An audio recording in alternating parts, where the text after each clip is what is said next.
All right, in this video, we are going to style the hero section of our website. So in my HTML, we can go, we've done the header. I close my header, I open my main, and then I open a section with a class of hero. And in here, I actually have two divs. So my hero is going to be like sectioned off into two different areas. I've got one area that has an image and an H2, and then another one that just has an H2. So that image is this green line right here. Then here are my H2s. So let's go back to the CSS. I'll scroll down a bit. And then I have a little comment here of hero section. So I'll put all my hero styles within that section. All right, so for our hero, first I'm going to style the strength H2. So this first div is called strength. And then I'm going to target the H2 within it. I'm going to change my font size to 8 rem. So it's nice and big. So big typography is like kind of a trend in web design now. And it's always great to have your headers or your headings a bit bigger, right? The problem with such big typography, and I'm sure you guys remember when you did your media queries for your project, is that when the screen gets smaller, you're going to have to make a breakpoint media query, call to that H2 again, probably reduce the font size to 6 rem, and then when it gets even smaller, make another media query, change the font size to probably 4 rem, and then so on and so forth, right? So what I see a lot to make text a bit more fluid and responsive is that people will do a percentage of the viewport width. So 15% VW will now make our pixel size 15% of the viewport width. It's not the length of the text, it's the pixel size. Okay, so when it gets smaller, the text is shrinking. Lovely, right? Wonderful. Now, but when it's bigger, it's very big. And I only ever want it to like be as big as 8 rem. But I do want that fluidity. And also in our developer tools, if I go to responsive mode and I'll check the mobile version, this is kind of small, so you don't really have as much, I might not want it to get that small. So a new thing that we can learn is the clamp value. So it'll start off with clamp and then in parentheses. In the parentheses, your first integer will be how small you want it to get. So I don't want it to go below 3 rem. All right, and then the second integer is like the middle ground, so I'll do 15 VW to make it nice and sort of fluid. And then I don't want it to go above 8 rem. So it's going to start at 8 rem as my biggest, but if there's no room for 8 rem text, it'll start to be nice and fluid because of that 15 VW. And then when it's small, it'll only ever be as small as 3 rem. So here's a fun way to make your font sizes responsive and to hopefully make it so you don't have so many media queries. It's not a bad thing that you have media queries, right? We want to make sure it's responsive, so do as many media queries as necessary. But sometimes I like to challenge myself to make a site as responsive as possible before even getting to the media queries, because then it's just a little bit less work for me at the end. Okay, so there's our font size. Now I want to do a text transform of uppercase. All right. Now I want this text to always be sort of how we see it right now over on the right. Find your strength in 2 different lines. However, when it's big, since there's enough room for it, it will go onto one line. So I'm going to constrain its width. I'm going to give it a max width of 700 pixels. And then that way when the screen is bigger, it'll always just be 2 lines. Now, since it worked out really perfectly that find your is about the same length as strength, so this looks good to me. You could probably leave it like that. Let's make sure that they're centered with each other with a text align of center and see if that even does anything. Tiny bit. Do you see that little, find your moved over like a fraction of a millimeter or something? So it helped. Probably wouldn't be as visible to the naked eye though for everybody. Now that we've added a max width to it, I want it to be centered in the browser. So we'll do a margin 0 auto.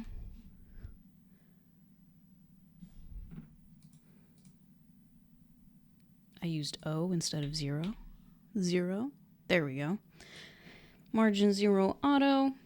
And then I want to add some margin on the bottom to separate it from our next part of the hero. So I'll just do margin bottom 10 rem. Okay. Now the next piece that I want to mess with is this green sort of swipe right here. I want this green swipe to come right underneath strength, so it sort of emphasizes the word strength since this is a gym. So I'm going to do that with positioning. So I'm going to call to strength,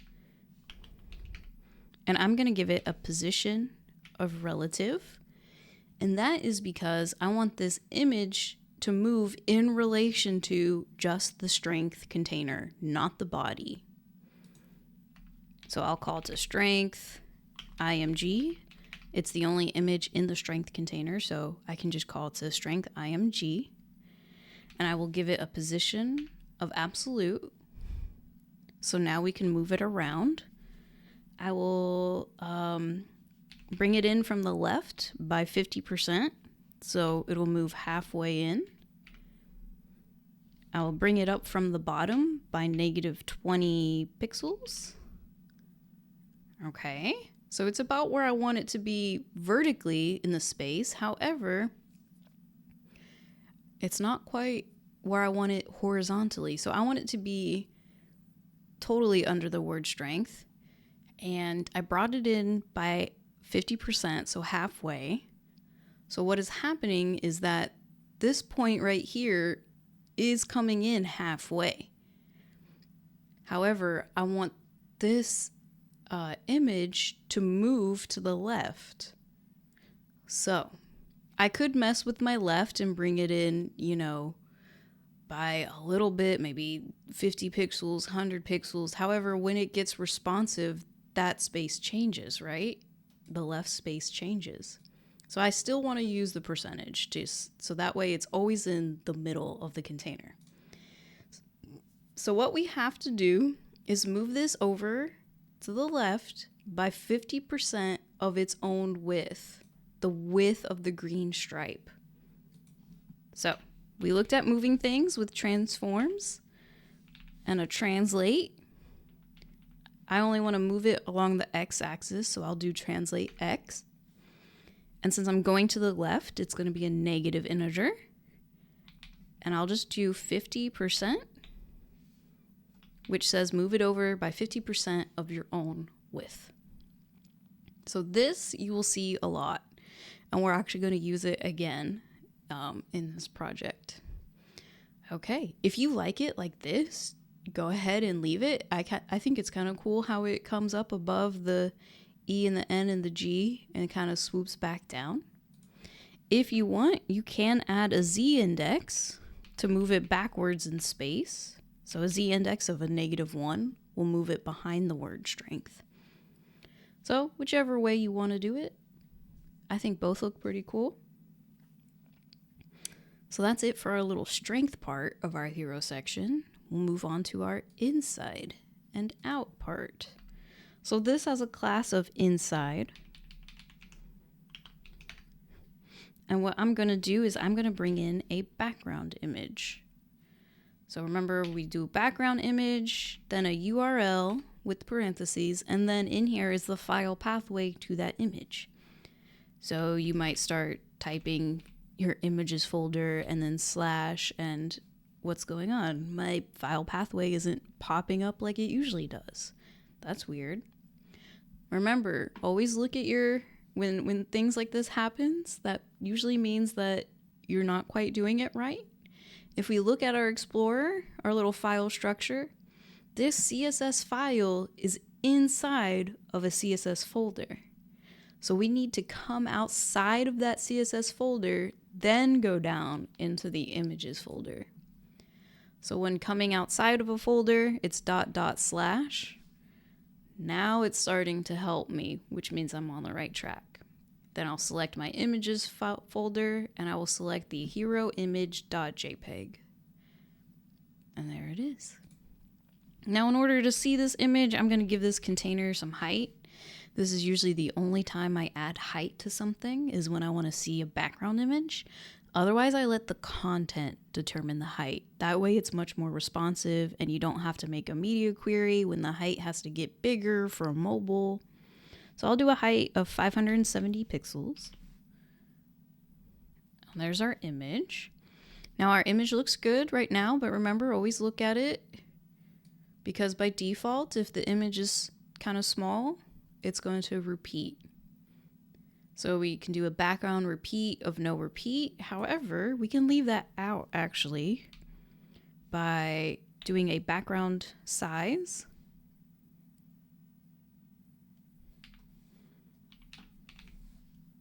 Background size of cover. And then that will kind of get rid of the repeat on its own. Very nice. Now, I want there to be space on the left and right of this image. There is a little bit. There is some margin or padding coming in from something. I'm going to... Oh, it's on the... there's padding on the section of 1 rem. But I want this space to be a bit bigger. So I'm going to constrain its width and then center it in the browser. So I'll give it a max width. And I'm going to actually use percentages, so 95%. So that way I get that space on the side. And then I will center it with margin 0 auto. So when it's bigger, that space can grow since we're using a percentage. But when it's smaller, it can get smaller. Nice. Okay, now for our text, let's call to our inside H2. I'm going to change the color to our light color, so variable light color, so we can see it. There it is. I'm going to change the font size, and I want it to be the same size as Find Your Strength, so I'm going to use that same clamp. I don't want it to be smaller than 3 rem. In the middle, it'll be 15% of the viewport width, and then I don't want it to get bigger than 8 rem. Okay, we'll do a text transform of uppercase.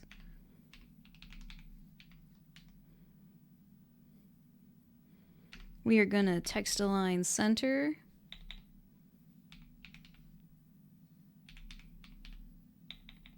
Align, not schlein.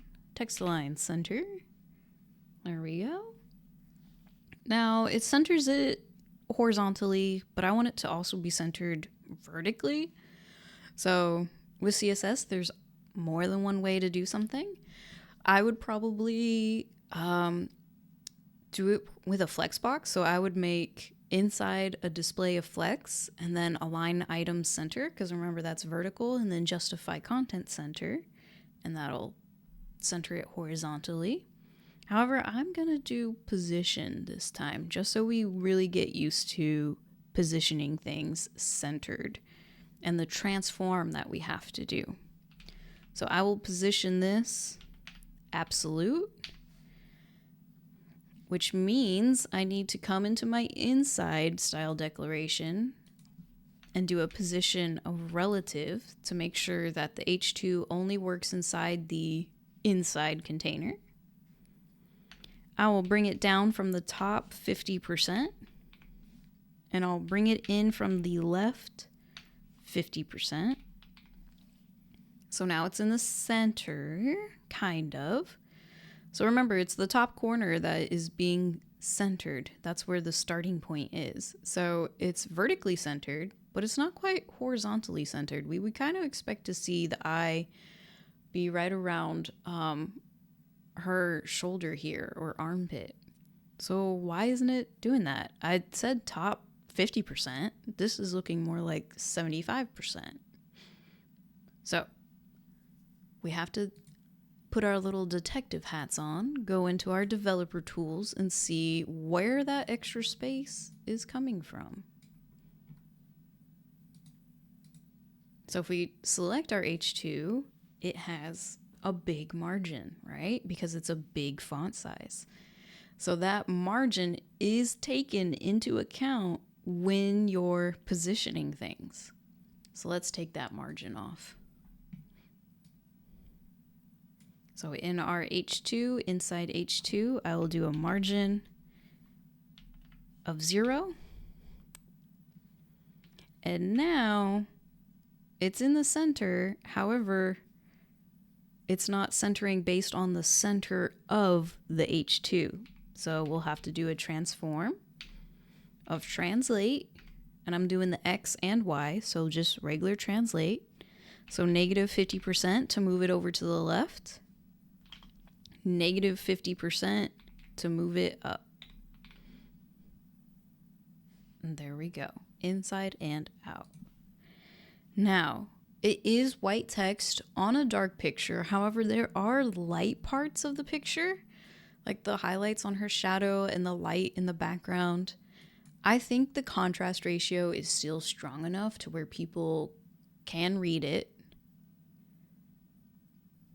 It's pretty good, especially since it's big and bold and, uppercase. I think it would be fine. I think this would be AA compliant. However, let's just take the extra time to add a text shadow to have some separation. So we've seen box shadow.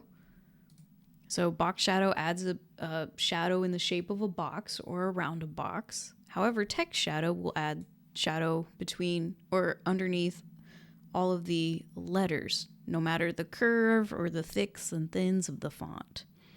But it acts sort of the same as the box shadow, where we have to have an X offset, Y offset, a blur, and then the color that you want. Okay, so I will do 10 pixels for my X offset, 10 for the Y. I'm going to do a 20 pixel blur, and then I want it to be RGBA is saved my other one from before. So 000 for black, and then I think I'm going to bump it up from 0.25 to 5. There we go. So that adds a bit of shadow, so it separates it from the light parts of the image. Okay, looking good. And I think that is the end of our hero section. And since we use clamps, since we used a max width of 95%, since we use positioning and it'll always be in the center, this whole section is completely responsive from the get-go. So when we make our media queries, we won't even need to touch this. Yay! Working smarter, not harder. So in the next video, we are going to do the services section.